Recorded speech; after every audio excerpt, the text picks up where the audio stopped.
how to create a chameleon flower that will change its color. Science and some materials will help us with this. Open a dried-out marker and pull out the cap.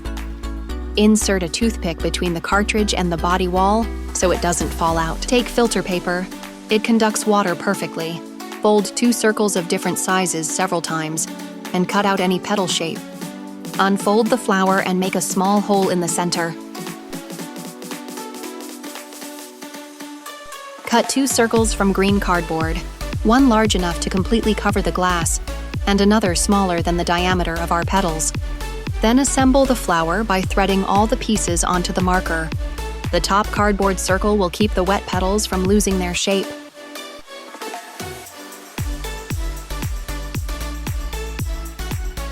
Lower our white flower into the first glass with colored water, and watch. The color, as if by magic, begins to rise up the stem and paint the petals, but it doesn't end there. As soon as the central part is colored with the first color, we move the flower to the next glass, and it starts absorbing a new shade. And so on, again and again. Look how gradually our flower transforms into a rainbow masterpiece. If you don't rinse the cartridge with water before the experiment, the first petals will be colored with the marker's original color. This will look very interesting. The secret of this magic is hidden in nature itself. It's all about the capillary effect. Plant stems and trunks have the thinnest tubes called capillaries.